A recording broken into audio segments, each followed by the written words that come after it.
Today we're looking at the WowGo 2S Pro.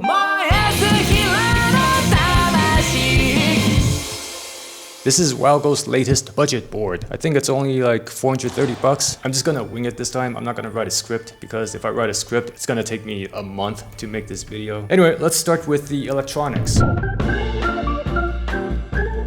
The battery is a 12S 2P 225 watt-hour battery. That's pretty uncommon for a budget board, having a 12S battery. So most budget boards use a 10S battery. So with 12S, it just means the battery uses higher voltage, more powerful, more efficient, less likely to overheat. So yeah, pretty cool. 12S 2P, 225 watt-hours. The motors are hub motors. I don't think you get an option of belt drive for this one. I think it's just hub motors. According to their specs, 500 watts each, max motor power 1000 watts each. Like I've said in other videos, I don't think these motor ratings really matter. So because they're hub motors, they're gonna be a bit more rough on rough surfaces, of course. They're not gonna absorb bumps as well as normal urethane wheels like these front wheels. But if you have smooth roads around you, hub motors are perfectly fine. Hub motors have the advantage of being much quieter and you don't have to deal with belts. Some people might prefer them. These hub motors are different from the WowGo Night hub motors. So these are not the Hobby Wing hub motors, which means that you're not gonna be able to use cloud wheels. But WowGo is working on their own cloud wheel alternative, so you can watch out for that. I'm not supposed to show the pictures, but I just want to show you these blurred out photos just to show you that they do have prototypes in hand. I only mention that because sometimes manufacturers say that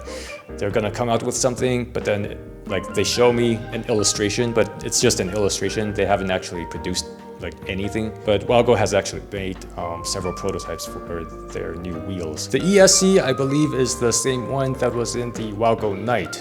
It's different from the WowGo Night ESC because this uses a 12S battery, so this is a 12S ESC. The appearance also looks different from the WowGo Night ESC, but I think it's just the cover that's different. But this doesn't have motor detection, so if you ever want to switch out the motors to third-party motors, I don't think you can with this one. At least that's what they told me.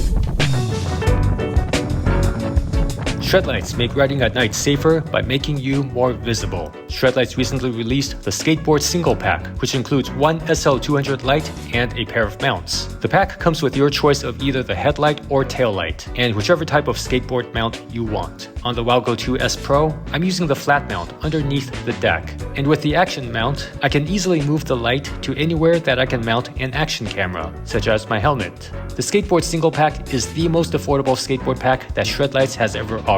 Get it through dquan.com/ShredLights. So what do you get with this ESC? So this ESC is a little bit smaller than the previous one, has better heat dissipation. Oh, it has the smart turn on, not smart turn, it has the standby mode. So you can turn on the board using just the remote because, you know, what else can I say? Yeah, Hobby Wing ESC, it's good ESC. It's a very smooth control. The remote's pretty nice. The remote has a telemetry display on it. It shows you your speed, the distance traveled, which mode you're in, forward and reverse, battery indicators for the board and the remote. As for the performance of the board, like the acceleration and brakes, from just feeling, I can't really feel a difference between this and say a WowGo 3 or a 3X. Honestly, it feels just as powerful, at least with a full battery. Now, if I were to compare them side by side, I would probably see a difference, but just from feeling, like the feeling of acceleration, the feeling of the brakes, they feel about the same to me. The brakes feel plenty strong. They don't feel weak to me at all. The acceleration, so there are 4 modes. There's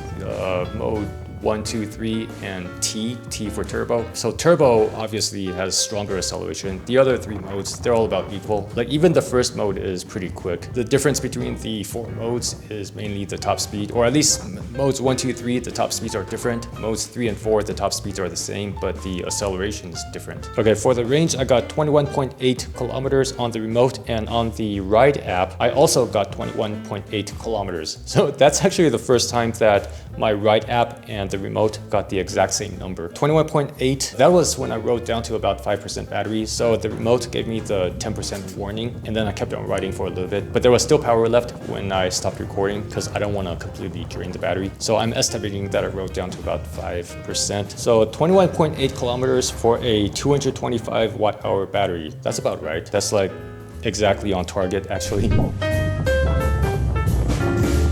Now let's move on to the skate components, starting with the deck. I don't know if there's anything particularly special about this deck. It might just be a maple deck, Canadian maple. I don't know, it feels fine. I think most longboard decks nowadays are pretty good. I mean, unless you're really heavy, certain decks might break. Nowadays, with gear on, I'm about 75 kilograms, so this deck feels fine to me. It's for the most part a stiff deck. Now, if you jump on it, it does flex a little bit, but not very much. The concave is very shallow, kind of like a WowGo 3, WowGo 3X boosted board. So it's very comfortable to stand on. The only downside of having such a shallow concave is that it might be a little bit harder to find the position of your foot without looking. But you know, there's always trade-offs. The benefit is that it is really comfortable to stand on. The amount of concave, I think it's adequate. The grip tape is just normal grip tape. It's not super rough. Okay, let's talk about the trucks now. So WowGo has designed their own trucks for this board, which is, I thought it's kind of weird because they made new trucks for the WowGo Night, but they've made new trucks again for this board. I thought they would use the same trucks. But anyway, these trucks, they call it the Poseidon 50-degree. Oh, it's only the front one. Poseidon 50-degree front truck, 8 inches long. But yeah, this is what the bushing seat looks like. It's not super restrictive, not super open either, kind of in the middle. It looks like this is a rakeless truck. That just means the axle is lined up with the, what do you call it? The pivot pin. The bushings are barrels. I don't know the diameter. I'll find out and put it on the screen. Ta-da! The wheels are 78A. Let's see, the size is 90 by 54 millimeters. They look like your standard ABEC clone wheels. They feel fine to me. I don't really have much to say about them. I like the new design. I think the graphic looks pretty nice. And the back wheel is, of course, Hub Motors. So cover the wheels. Okay, portability. This board is relatively portable. It is long enough that you can pull it. You can just have the back wheels on the ground and just pull the front truck. The weight is 8.2 kilograms. You can carry it in one arm, but if I have to carry it for 15 minutes or so, I'd rather just pull it. But like occasionally carrying it up the stairs in one arm, it's fine. The appearance. Okay, I have some thoughts about the appearance. This top part, I like the front of it. Okay, this part is very subjective, by the way. It's just like, I guess it doesn't really matter, but it's just my opinion, but I like talking about this kind of stuff. I like the front part of the design. I like the typesetting that they're using. I like this little trident logo in the front. This back part where it's just a big slab of gray, I don't know, I feel like it doesn't really match, but whatever, no big deal. As for the illustration on the other side, I applaud WowGo for attempting to put an artwork on the board. I mean, it looks all right. I just feel like it looks kind of incomplete. And it really bothers me that this trident is so close to the center, but it's not exactly in the center. Like it's a little bit off to the left. That just bothers me. But mainly, I just feel like this illustration looks incomplete. Take a look at these longboards, all right? Like longboards, they usually have some kind of artwork on them. I'm not showing this just be critical. I just want to show that they can do a lot more with the artworks on these electric skateboards. But anyway, good effort.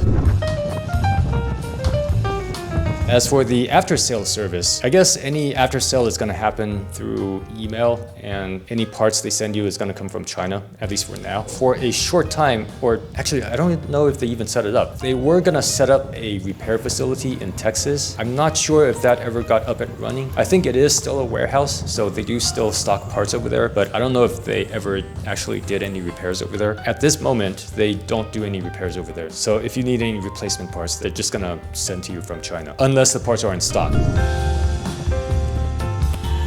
So should you get this board? Well, I guess it depends on your budget. If your budget is under 500 bucks, sure, get this board. I think it's actually one of the best boards under 500 bucks, if not the best. I don't think any other board under 500 bucks uses this version of the Hobbywing ESC. I think the trucks are nice. So a lot of budget boards, the trucks are not very good. This one I actually feel like it's on the better side. Trucks, you can't go too wrong, and yet some trucks, they're just really poorly designed. But these, I'm fine with these. I don't have any problem with these at all. Now let's move on to who should not get this board. You should not get this board if you really want a flexi deck, because this deck is really not flexi. Now for me, I personally prefer a stiff deck, but I don't mind flexi either. I see the appeal of a flexi deck. If you're looking for a flexi deck, well, this is not it. If you want more concave, if you want to be able to feel the edge of the board, this I guess is not for you. If you need more range, I guess this is not the board for you. Who else should not get this board? I don't know. I guess if you want a belt drive board, you shouldn't get this board. If you want to have lots of different wheel options, you probably should not get this board because it's using hub motors. With hub motors, you are basically limited to the wheels that come with the board, unless they allow you to change the sleeves on the hub motors. So at this moment, there are no other sleeves for this board, but like I said, WowGo is working on their own cloud wheel alternative. Be on the lookout for that.